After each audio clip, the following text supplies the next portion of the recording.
Hello friends, welcome to my channel Raya blogs and cooking. আজ আপনাদেরকে দেখিয়ে দেব মাটির উনুনে রান্না করবেন কিন্তু কোনো রকম কালি হাঁড়ির পিছনে লাগবে না, সেই পদ্ধতিটা দেখাবো। চলুন। প্রথমেই একটা রেগুলার ইউজ হাঁড়ি নিয়েছি, তার পিছনে সর্ষের তেল দিয়ে হাঁড়ির গায়ে আমি ভালো করে লাগিয়ে নিচ্ছি, যেন কোথাও সর্ষের তেল লাগানো কম না হয়। পুরো হাঁড়িটা ঘষে ঘষে আমি সর্ষের তেলটা লাগিয়ে দিচ্ছি। এবার একটা সাদা প্লাস্টিক নেব, নিয়ে হাঁড়িটাকে প্লাস্টিকের মধ্যে দিয়ে দিচ্ছি। প্লাস্টিকটাকে পুরো টান করে হাঁড়ির গায়ে লাগিয়ে নেব। প্লাস্টিকের মধ্যে যেন কোনো রকম হাওয়া ঢুকে না থাকে, আমি হাত দিয়ে চেপে চেপে পুরো হাঁড়ির গায়ে পুরো সমানভাবে লাগিয়ে নিচ্ছি। আপনারা এরকমভাবে লাগিয়ে নেবেন।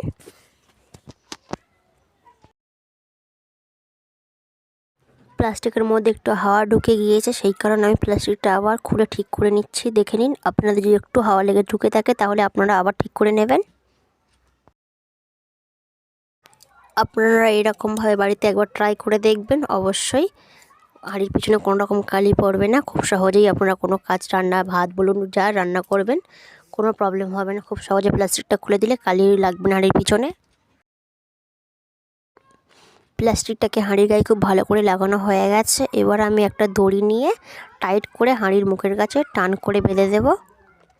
আপনারাও টান করে বেঁধে দেবেন, সুবিধা হবে। নাহলে আপনারা নাও মুড়তে পারেন, প্লাস্টিকটা টান করে রাখলেই হবে।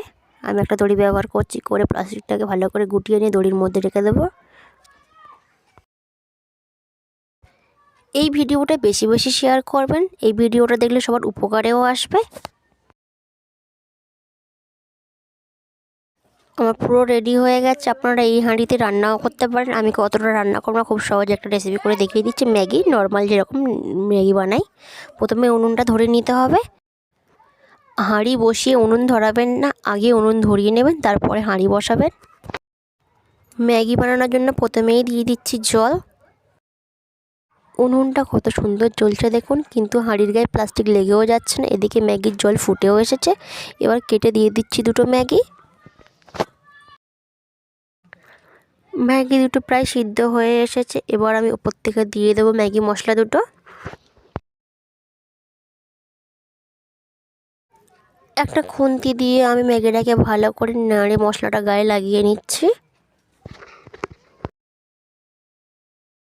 ম্যাগি রান্না প্রায় রেডি হয়ে গেছে। এবার আমি উনুন থেকে হাঁড়িটা নামিয়ে নিয়ে দেখাচ্ছি।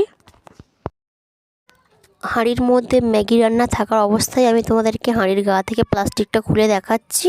কোনো রকম ফেক ভিডিও না, দেখে নিন ভিডিওটা। প্রথমেই হাঁড়ির মুখ থেকে দড়িটা খুলে নিচ্ছি, নিয়ে আস্তে আস্তে প্লাস্টিকটা হাঁড়ির গা দিয়ে খুলে নেব। দেখুন কত সুন্দর খুলে গেছে। হাঁড়ির পিছনে একটুও কালি লাগেনি, যেহেতু ওটা রেগুলার ইউজের হাঁড়ি, তাই একটু আগে থেকে কালি, মানে ঘষা কালি ছিল ওটা। আর প্লাস্টিকটা দেখো কত সুন্দর কালি লেগে আছে। আপনাদের যদি এই ভিডিওটা ভালো লেগে থাকে তাহলে অবশ্যই like, comment, share and subscribe করে পাশে থাকবেন। দেখা হচ্ছে নেক্সট ভিডিওতে। বাই।